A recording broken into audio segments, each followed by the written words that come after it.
All right. Welcome to another edition of Vegas Bad Boys of Podcasting.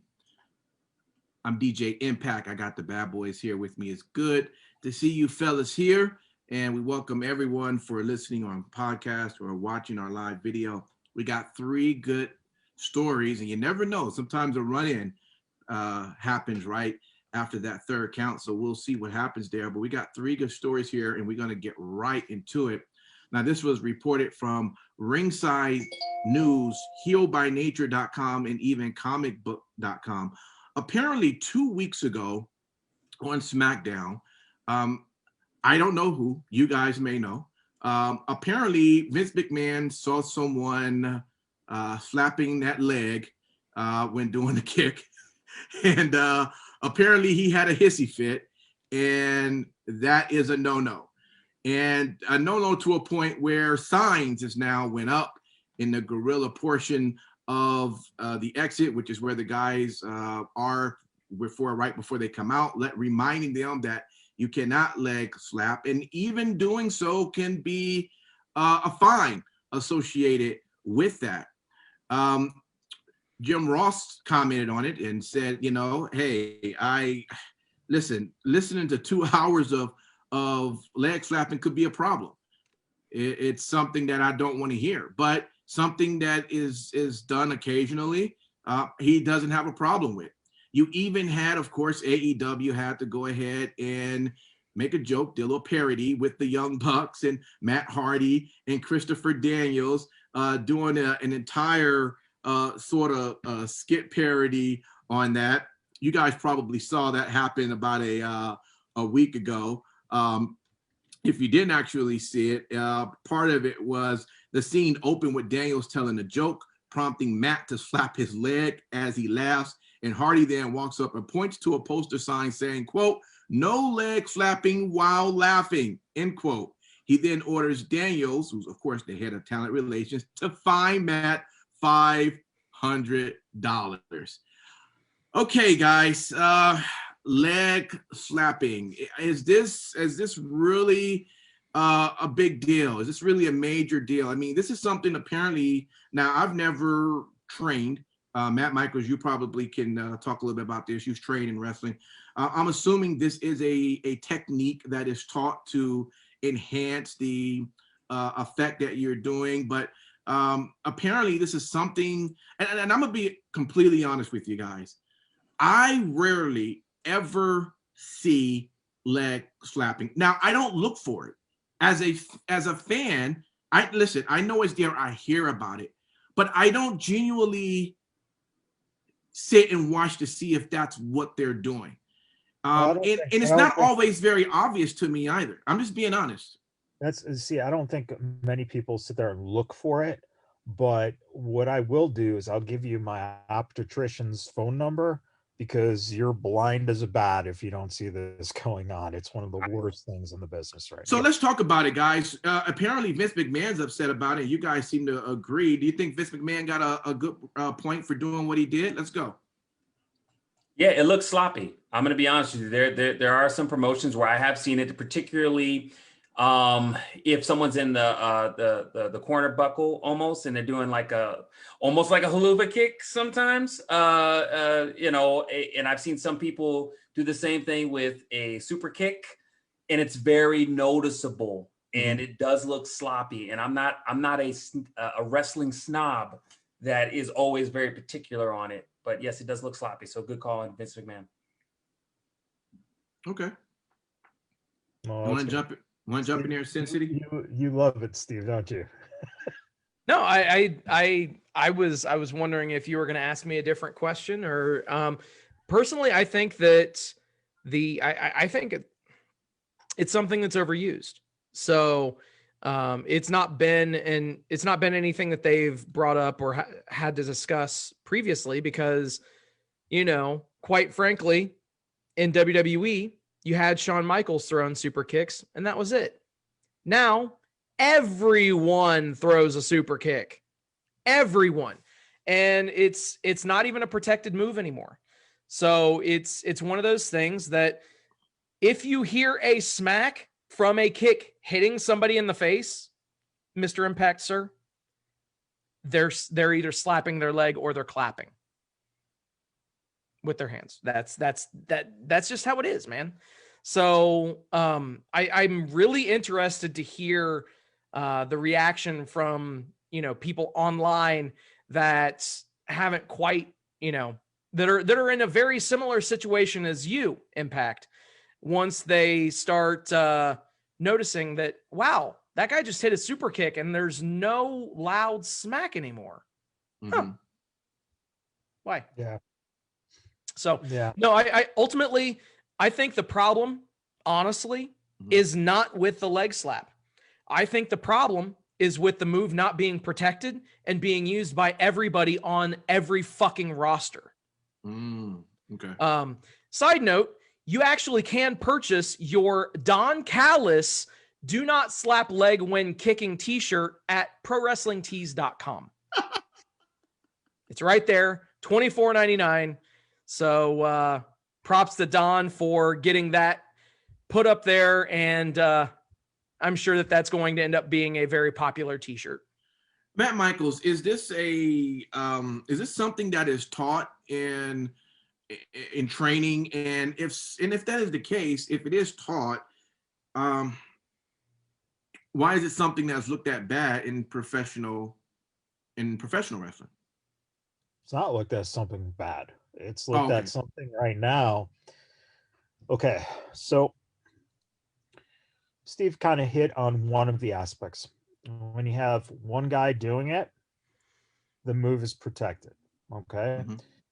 When we were training, we weren't even taught things like a stone cold stunner.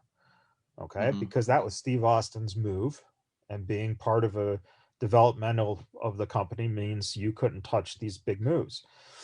Now, it's not just it's not super kicks in particular. It's any kind of kick, any kind of leg movement where you can slap your outer thigh. One of the things that's happening is that the camera coverage nowadays can tend to be a little bit,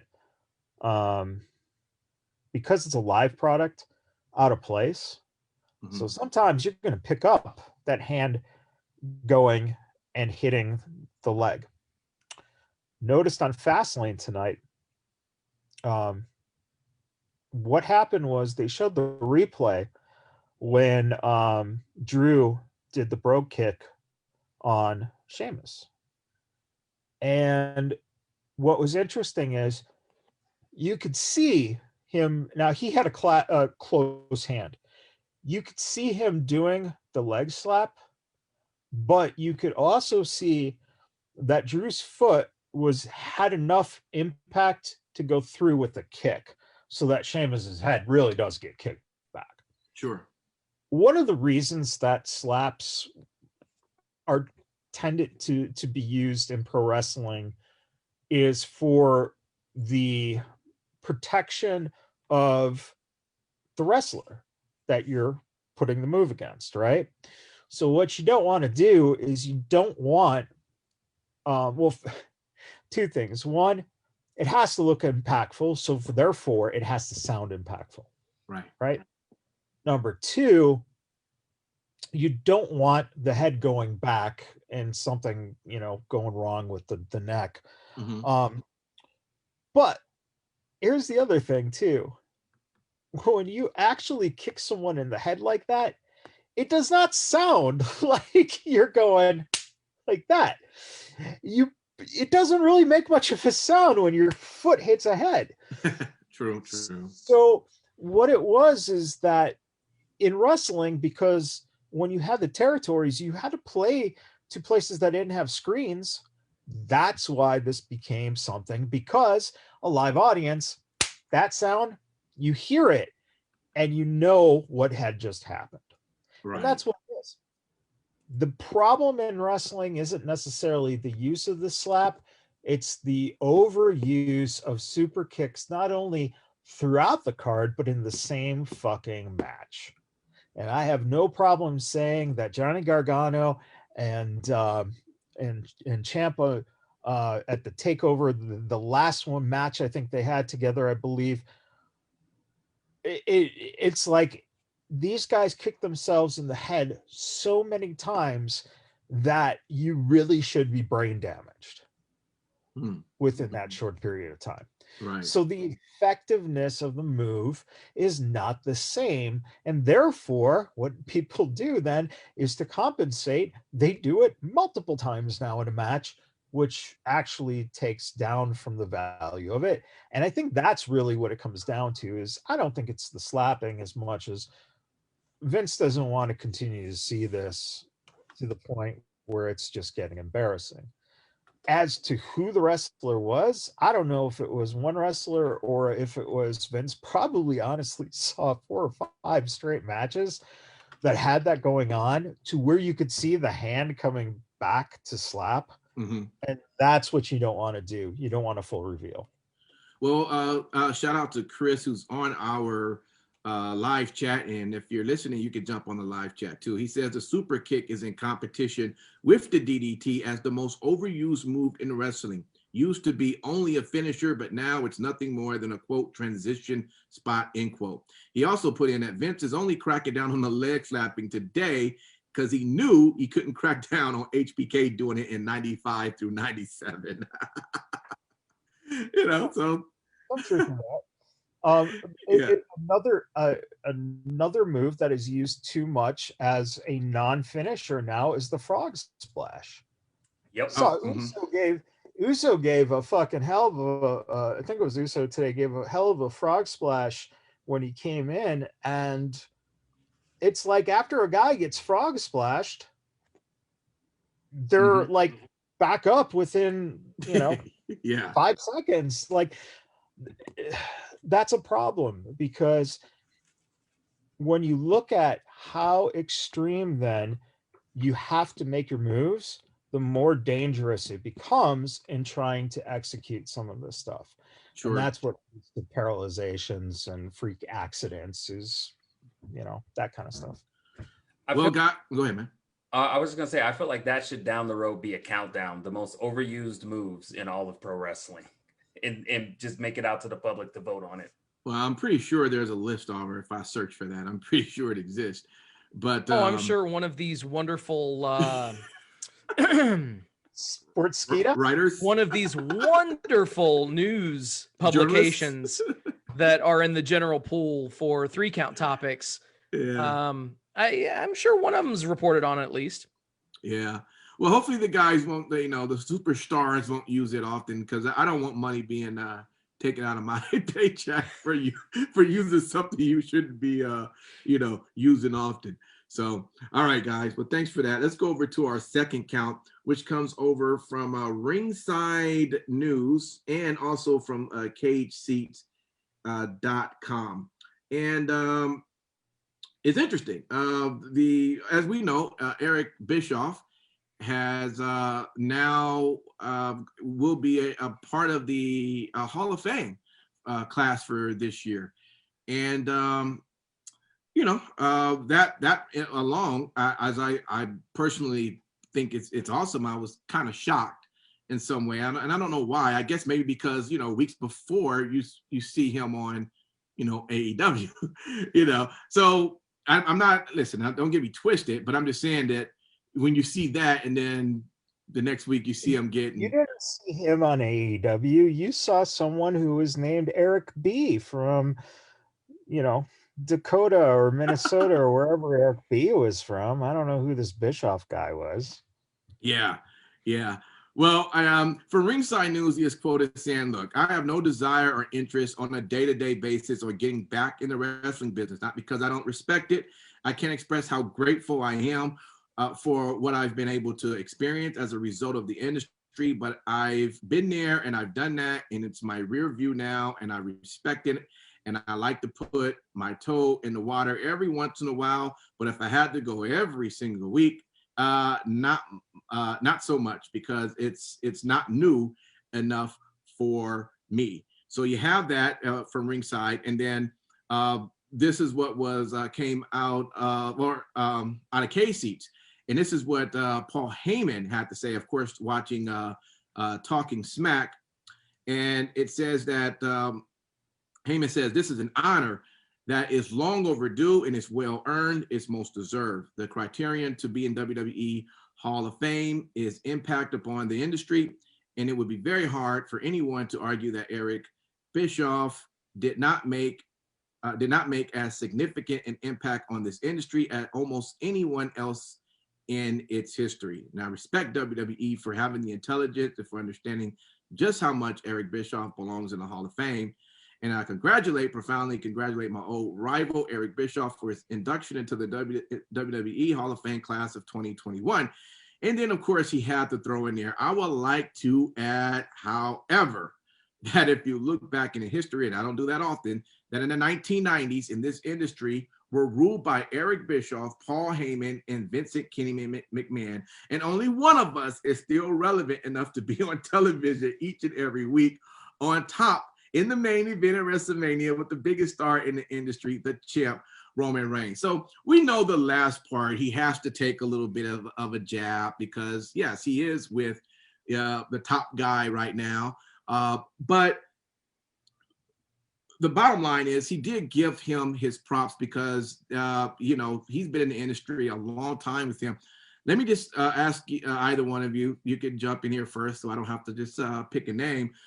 First off, listen, Eric Bischoff is in the Hall of Fame. Was anybody shocked just to see him in it this far in advance? I mean, it could be next year, but again, you just saw him on another company's television. Not saying that's not deserving, but you know how these companies can be. You know, you on one side, then we'll fix you when you're not going to do it this year, maybe next year or whatever. But it seemed like he's got enough credit, a lot of props to get inducted this year. Was anyone shocked to see Eric Bischoff in it for class of 2021? I'd be shocked to see a guy with two dicks. Okay. But when talking about Eric Bischoff, nothing shocks me at all anymore with Eric. Yeah. Doesn't shock me at all. I mean, he's contributed a lot to the business. I mean, for good or bad. I mean, you can't deny that. I'm okay with it. I'm happy for him. I'm not surprised whatsoever. It's one of those things that I could see. I could possibly see where maybe, vindictive Vince decided to, push him out for a year based on him being on AEW TV. Right. But in all seriousness, I mean, it's time. Like he's been largely away from the spotlight for a very long time, as far as he even said it, a week to week, day to day character on screen. Well, let me just throw this out. Or even behind the scenes. Does anybody believe him when he says he's done with doing this on a? Okay. Hell no. No one's ever really. No one. Yeah. The only time that you ever really walk away from pro wrestling completely is when you're in the ground. Basically. Unfortunately. I don't know though, because listen, he had that experience within the last year and a half of going back to work behind the scenes for WWE.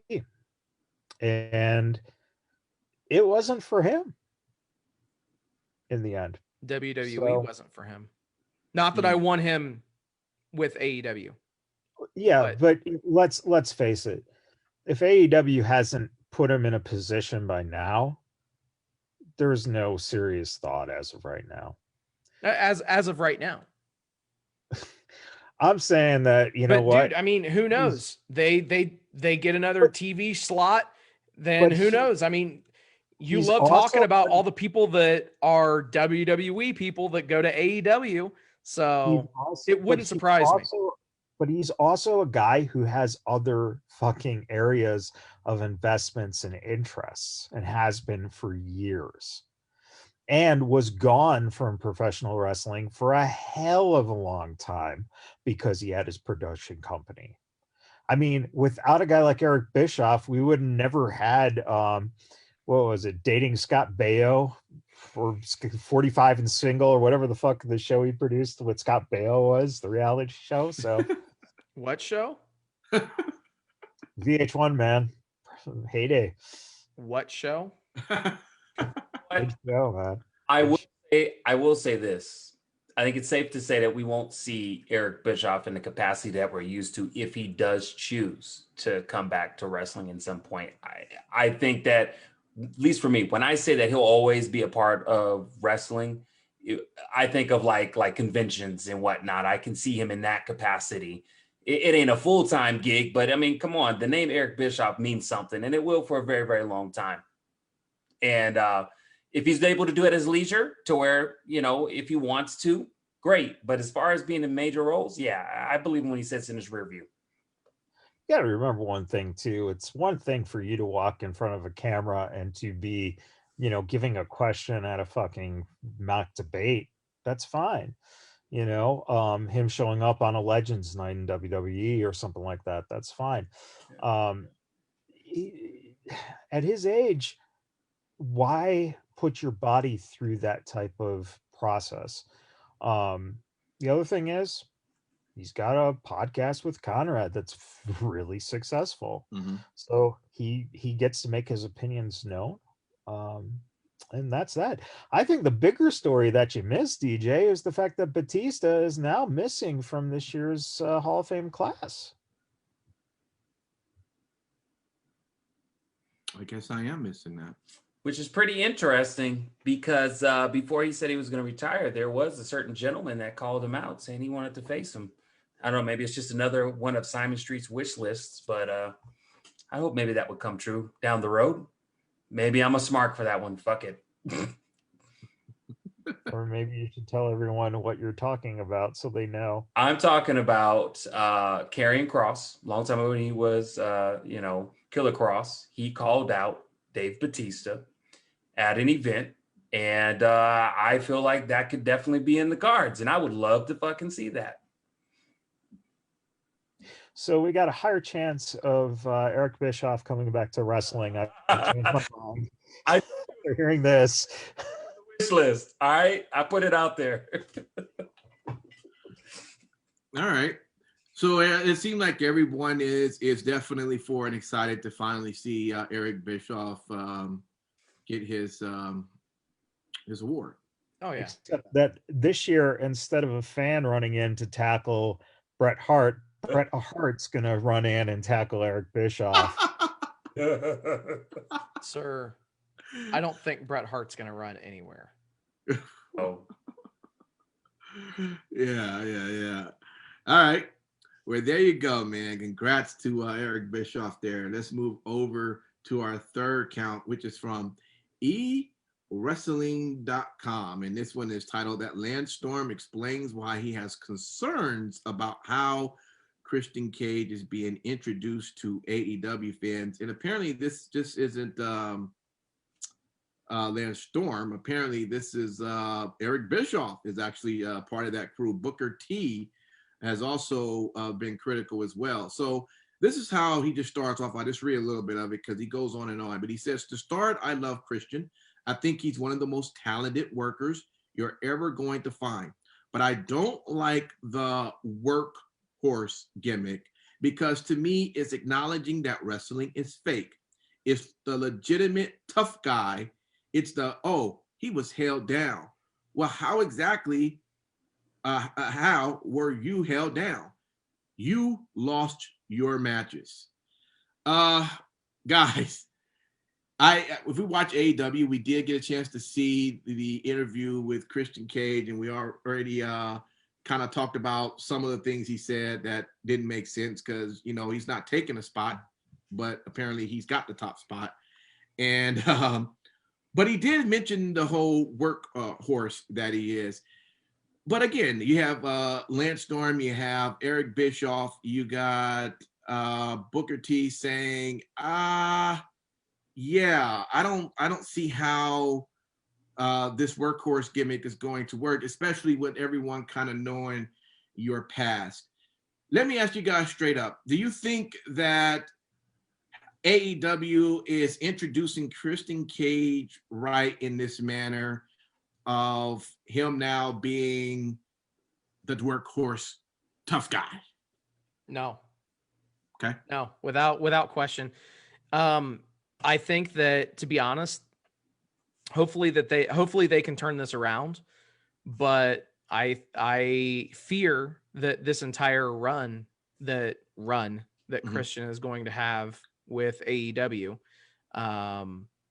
is going to be snake bitten right from the beginning, because keep in mind, they had spoken about a huge signing coming to AEW and immediately people began to speculate on who it was going to be. Right. And the thing is, a lot of people really just, they assumed that it was going to be somebody of a higher profile. Mm-hmm. And it when you set those kind of expectations for people and that it's going to be a particular person and then it's not, that right there is something that is already just putting you at odds with everything involved in that run. And then you have him come out and you say that he's going to be cutting promos and things like that. And instead you have somebody else cut a promo in his place. So obviously by doing that, you're hyping up these promos from him. Mm-hmm. Christian has never been a killer draw promo guy. Mm-hmm. Never has been. Mm-hmm. And they are framing him like as if he is one. Yeah. He is without a doubt a great worker. I've said that from the beginning. When I defended that they brought him in, I said that he is going to put on some good matches with people, because I definitely think he will. But they are treating him as if his promo skills are on par with someone like The Rock. And they're not by any means. Will he outwork everyone?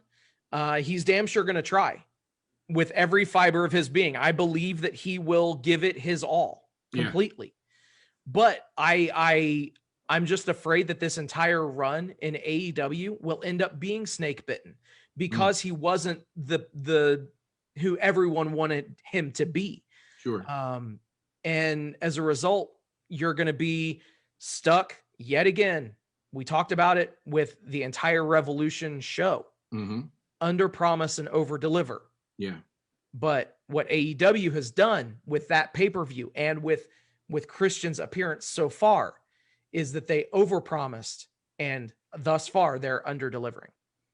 So Simon Street, let me ask you, part of the article, it says, listen, you have this too. Let's use Randy Orton as an example. Now, Randy Orton is someone that people don't think is the workhorse that works harder than everybody. But if Cage is working harder than everybody and Randy is coasting, shall we say, but 9 out of 10 times Randy wrestles Christian and Randy wins, well, that tells me you can work as hard as you want, but you still can't beat the guy who is coasting. I think that's a bad story. Would you agree with that, Simon Street, with that? And if so, why are they running that line when they AEW with Christian? No, I think it's very true. And it's unfortunate, but it is what it is.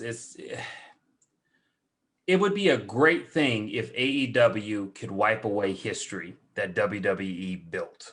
It would be great because for all intents and purposes, I think a lot of us watch some people who were either mid-carders or people who were workers, and we wanted to see more out of them. But unfortunately, once you go through the machine that is WWE, you do kind of get branded as such. And when you come over, again, you're looking at what that example you just gave, you know, you're not going to beat the guy that's just coasting, plain and simple.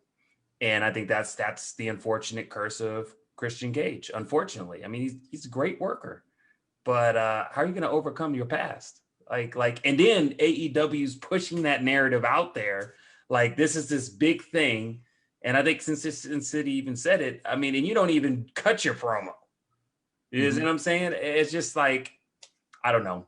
What do you have to offer? And then I wonder too, for people who didn't grow up seeing Christian Cage when he was in TNA or seeing charismatic, what do you call it?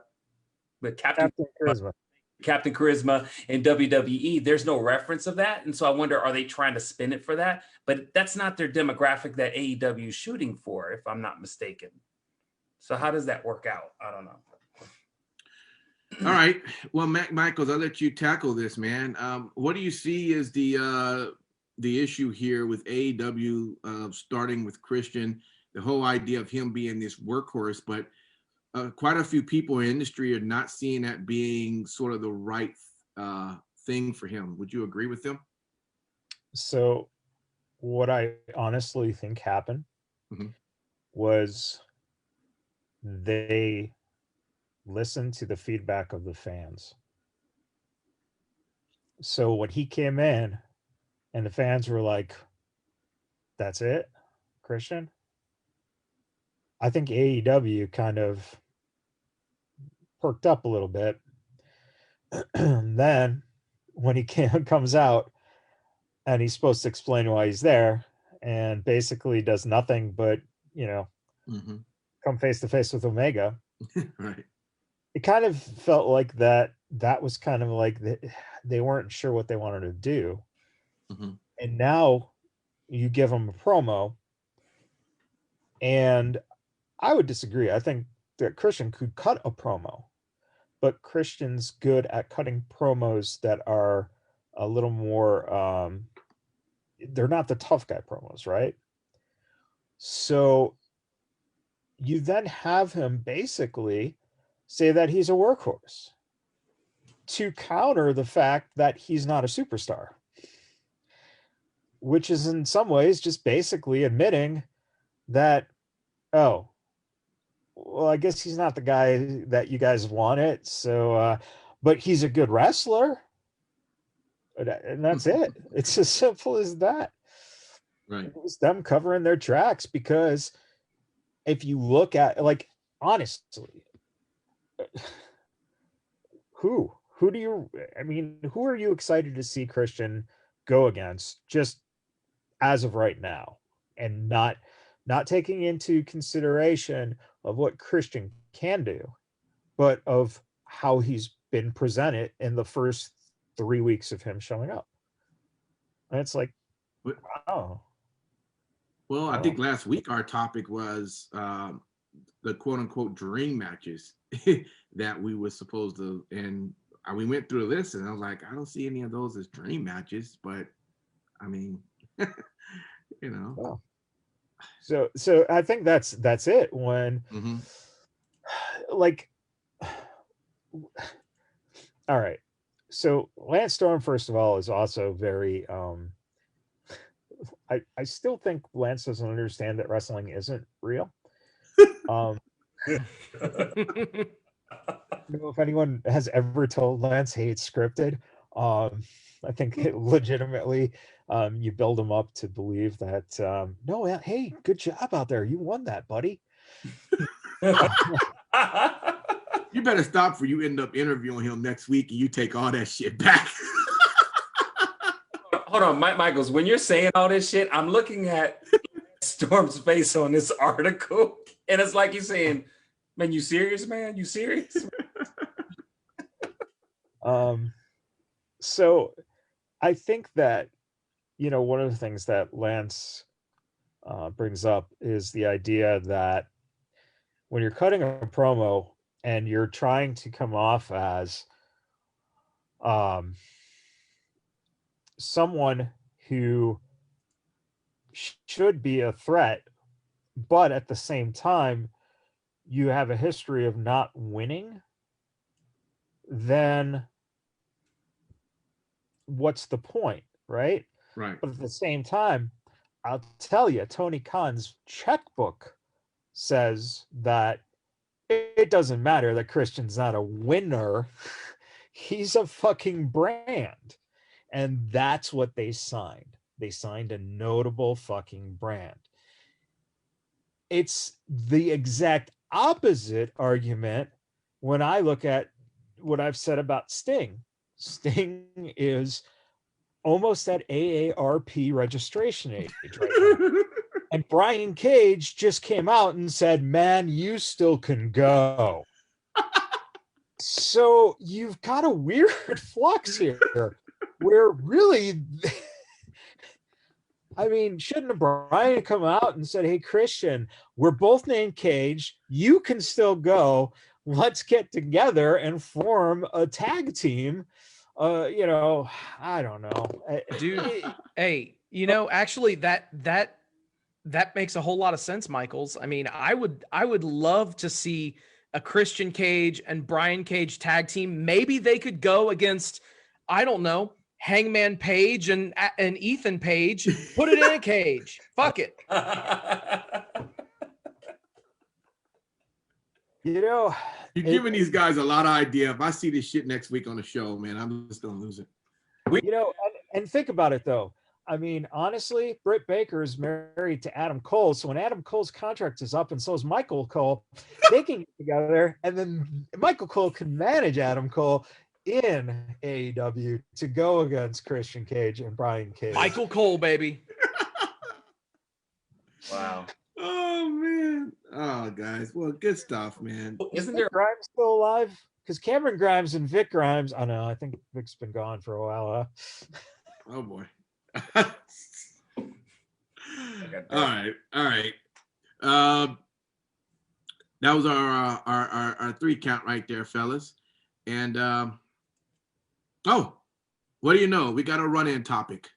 A run-in topic from ringsidenews.com. I can't believe it, guys. Another one of those. It comes through saying that Titus O'Neil seemingly agrees with the negative fan reaction to Hulk Hogan's WrestleMania role. And it seems like the story goes that several fans tweeted out to show their disapproval of Hulk Hogan coming back for another WrestleMania event.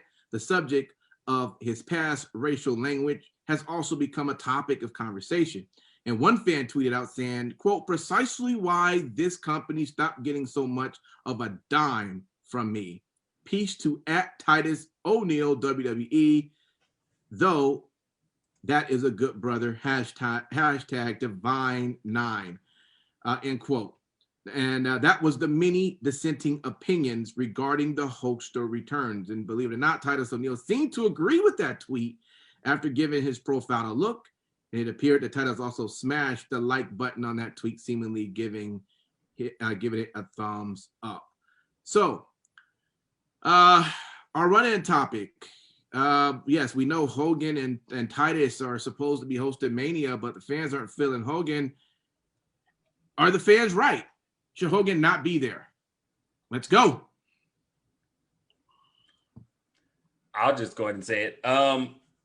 I think that the problem is not so much Hogan's past as much as how it was presented. They made this big freaking deal, I think it was about a week ago or 2 weeks ago, where Hogan's like, I have this big announcement that a big role in the WrestleMania. And you come find out he's actually going to be hosting with Titus O'Neil. First of all, I think that's inappropriate. Second of all, the biggest question I have about this is how did WWE really address his racial transgressions, his racial slur transgressions a while back ago? And if not, what is the pathway for Hulk Hogan to have his name kind of at least cleared or move forward? Because I don't think anybody's really talking about that. I mean, I understand when people say like, hey, we don't like Hulk Hogan. I've heard a lot of rumors and articles about how people that work for the company feel about Hulk Hogan. I'm just curious. Is Hulk Hogan ever going to be able to come back for what he said? I don't think so. And a lot of that has to do with because WWE just has not addressed it other than when they suspended him.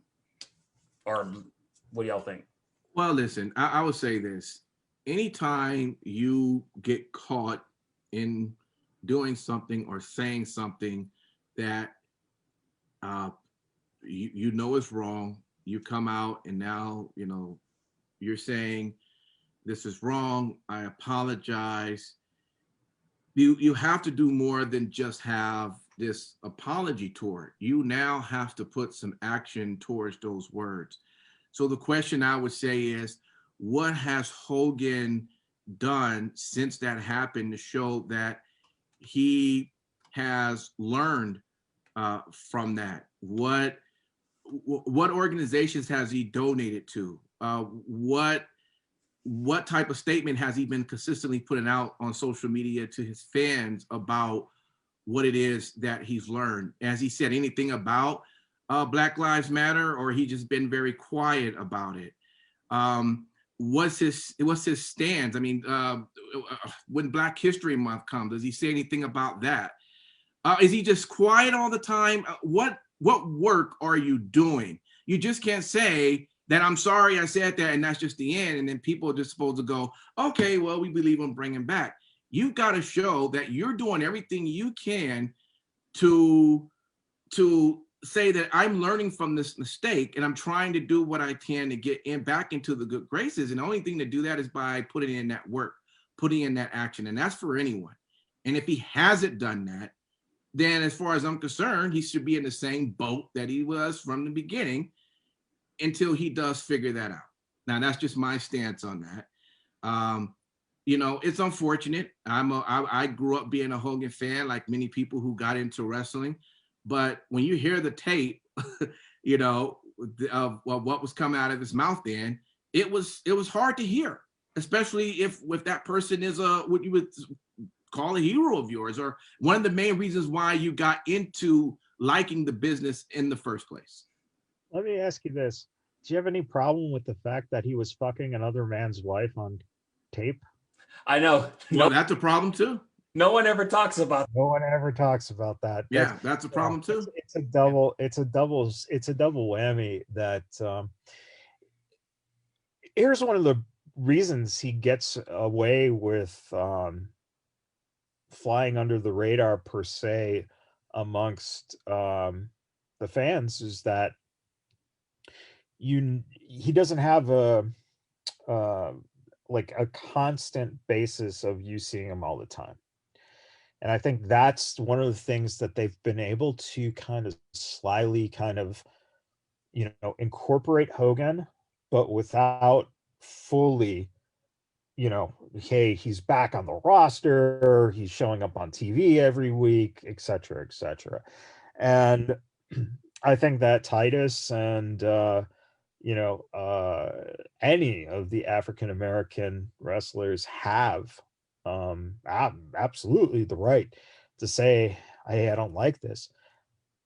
The problem Titus runs into is that he has to still do, because he's under contract on a more permanent level than Hogan is.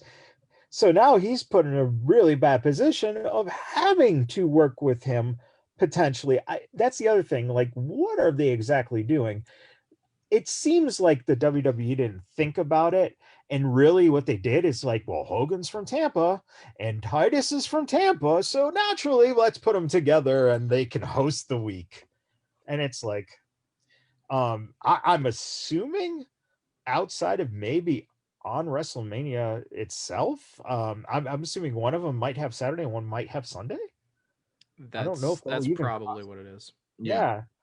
And I don't know what they'd be doing during the week together at all. So really, it's just people just not really thinking about that at all. And just, again, looking at the money and any way they can use these guys. Plus, on top of it, okay, we're talking about him at WrestleMania host.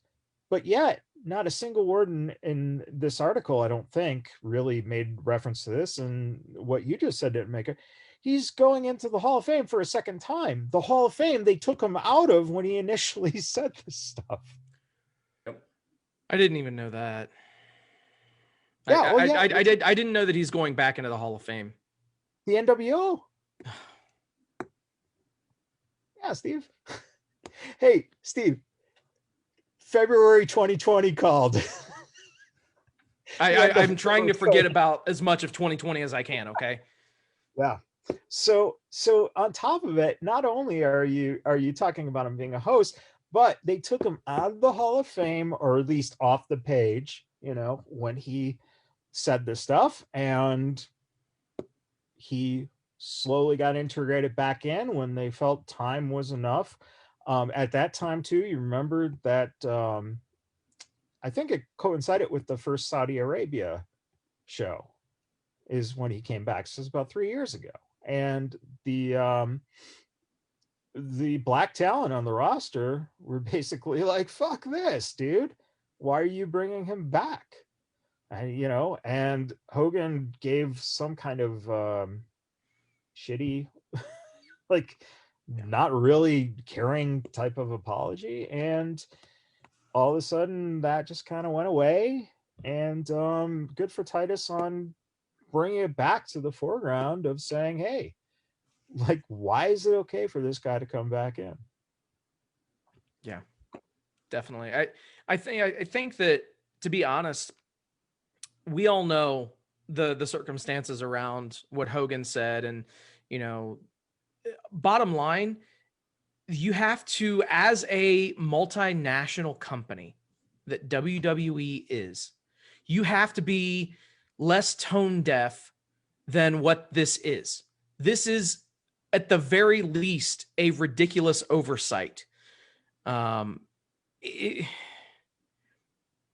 He shouldn't be affiliated with WrestleMania. Simon, you hit the nail on the head, and Impact, you hit the nail on the head as well.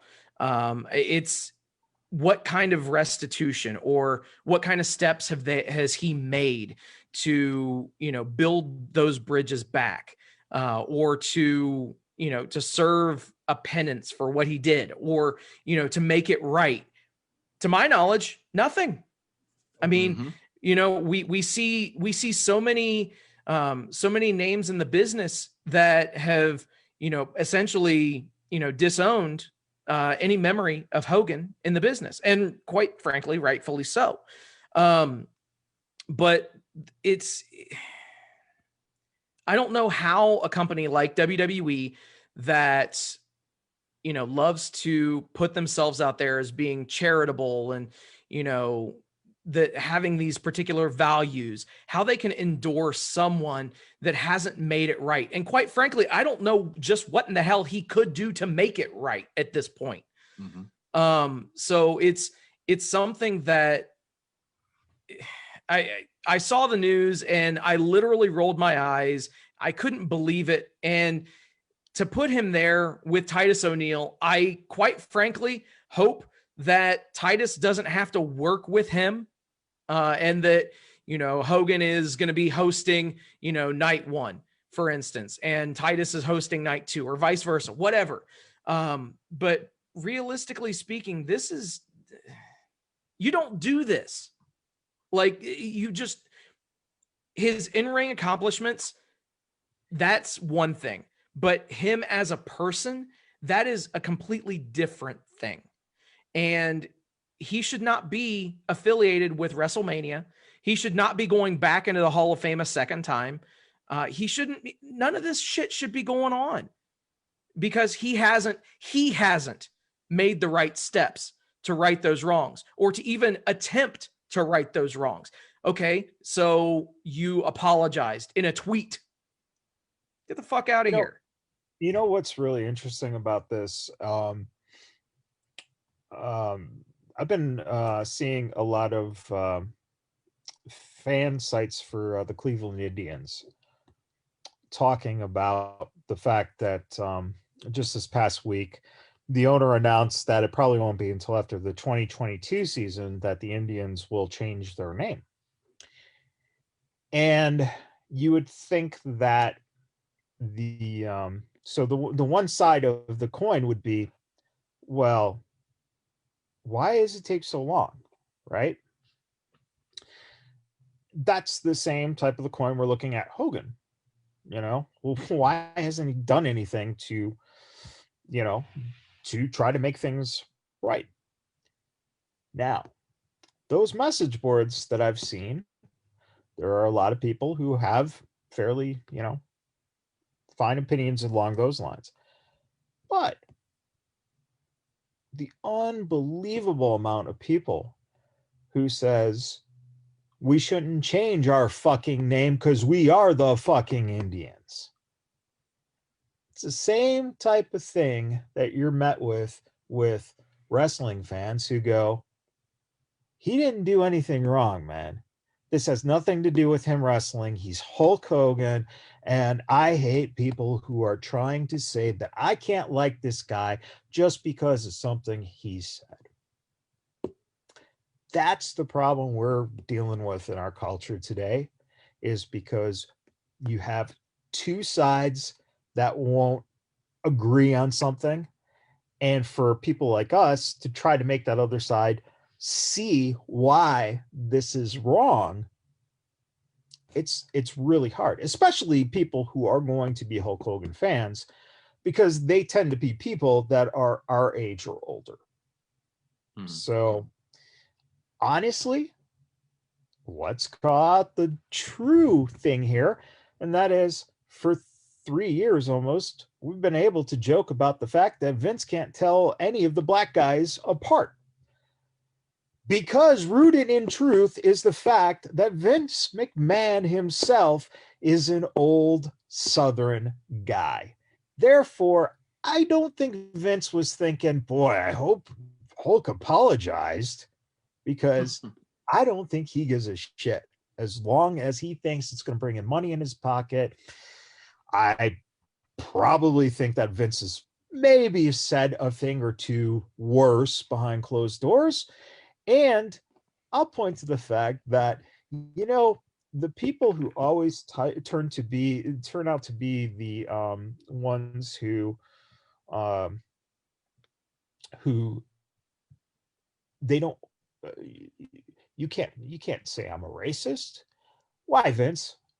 Because MLK is my hero. That is the truth of the matter right there. That is a defense of, I can't be racist because I liked MLK. That's a problem. And it will continue to be a problem. When you do things like fuck a buddy's wife, get it held against you, go to court, have a messy divorce with your wife who is insane. Look at everything in Hogan's life for the past 30 years, and it is a shit show. So there you go. I'll say this, and I'm going to say it directly like he's going to watch it or not. But if I were to tell Hulk Hogan, a.k.a. Terry, real quick, 140.1 million is what you received when you went to court versus Gawker for what they did to you. You would think you would have the common courtesy, integrity, and a sense of accountability to put that money, which you claim defaced you, damaged you, your privacy, and put that forward into making amends for what you did. Shame on you. I don't give a shit if you're a Hulk Hogan fan, it's okay. But shame on you, Terry. I'm only talking to you.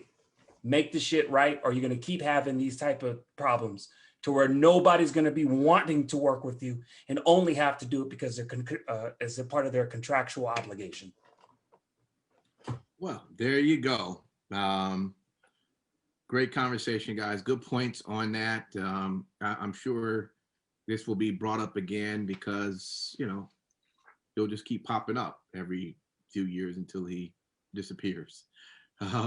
With that, we're going to go ahead and end our show and give our final thoughts. Did you just say you're taking a hit out on Hulk Hogan? Is that what I just got from that? No hit out. Stop it. I didn't make him disappear. No, DJ just gonna make Hulk Hogan. Well, disappear as in when he's dead. well, man, that sounds bad. Now you may have tried to like make things better, Impact, but you just made them worse. I made it worse. Oh boy. Okay. Hey, Impact. I did get that flight information for you for Tampa. So, oh shit, we're live. Oh no, man. Oh no, that's not what Impact meant. Oh boy. Never ever condoned violence of any sort. Not at all. Not at all. All right. We're a pro wrestling show too. Yeah, that's even our violence is fake. Or is but it? Don't tell Lance Storm, please. Don't tell Lance Storm. Oh man. DJ Impact just got smartened up not too long ago. So Yeah, I'm learning. I'm still learning, man. It took a long while. You've come a it takes a minute, man. Vince McMahon created the perfect fan. he did. He did. By the way, your reaction, Steve, to the fact that the NWO going in the Hall of Fame means Hogan. That's also Scott Hall is now going to be a 2-time inductee, and he killed a man back in the 80s. Wow. Yeah. So there's a lot of shit going on with the Hall of Fame. Right. Good old Hall. I don't even think they don't even think about all that. No. Of course. That's why at some point, Chris Benoit will be put in. He won't. I'm just saying. Apparently, that's the worst you can do. To where you can never be in the Hall of Fame. And I'm not disagreeing too much on that. But yeah, I'm just saying, it seems like the way that they go, they just seem to forget, and before you know it, it's like, oops. Now here's this person. They would have to clear Chris Benoit that the reason his actions took, and I'll leave it at that, had a lot to do with steroid use, if that was the case, or head injuries. Like, it'd have to be clear cut. Well, I'm sure they'll spin it however they have to spin it. But if they were to do it, they will have a good story to go along with it. They can't. Yeah, he doesn't exist. Yeah. He's in the Phantom Zone, literally. Never coming back. So. Final thoughts for the week. I'm going to start with you as always, Simon Street. What do you want to tell the good people out there in the world? Look, for all you dumb wingnuts in freaking Miami for spring freaking break. Okay? The best thing you could do in Miami is catch an STI. But we all know that you're not that lucky. So good luck with figuring out that the COVID shot, if you got it, doesn't stop you from getting COVID. It just gives you a little better ability to not die. So figure that shit out, but be safe. What's an STI? Sexually transmitted infection. There's STDs and there's STIs. It's actually a thing. I'm just asking. I honestly never heard of an STI. What would they not be called then? We've always heard them as STD. That's it. There are two types, sir, and I was being very gracious because an STI is the sexually transmitted infections. There are 3 types of STIs. There are 3 bacterial STIs, chlamydia, gonorrhea, syphilis, which are common if you don't get HIV and die. Okay. Next. The more you know. Sin City Steve. Thank you guys for hanging out with us. Thank you for liking, sharing, subscribing. And we do this for you. So thank you so much. We really appreciate each and every one of you. And special shout out to all of the brave men and women serving this country on both lands, foreign and domestic. You make it possible for us to do this show. So thank you. Also, repsports.com, reppsports.com. Go there for all of your pre-workout, weight loss, energy drink needs. Again, repsports.com, promo code Vegas at checkout. Save yourself 15%. No doubt. Matt Michaels. Another week, another passing in Mr. Barry Orton, Barry O, the uncle of Randy Orton, Bob Orton's brother. Really nice guy. Very, very under the radar. Was a jobber, glorified jobber, essentially. But part of a family legacy, and just another day and another person to say goodbye. We're gonna probably be doing this on a fairly regular basis because it seems like everyone's getting up in age now. Yeah. So where a lot of notable people pass away. So yeah. Okay. Thank you for that, Matt Michaels. We want to thank you guys for listening and hanging out with us as you do every week.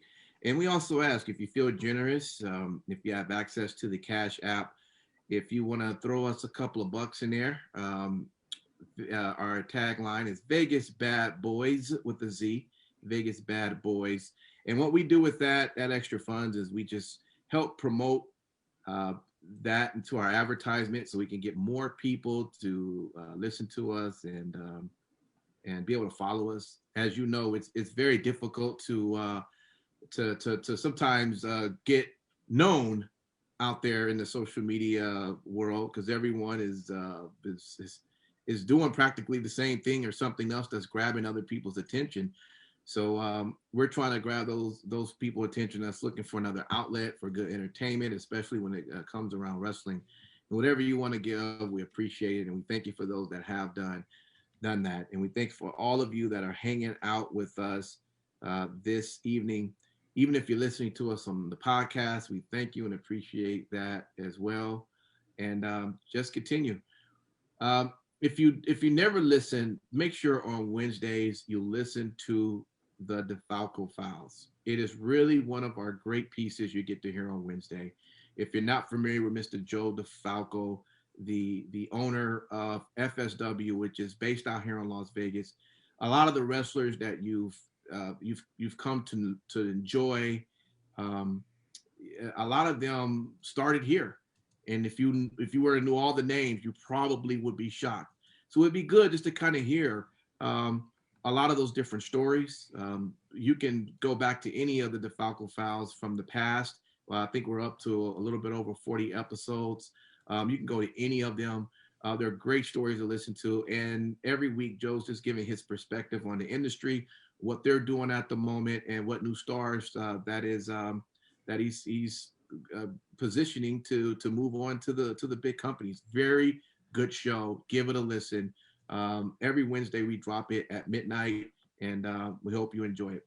All right, with that, we will get out of here, and we will see you next week. Peace.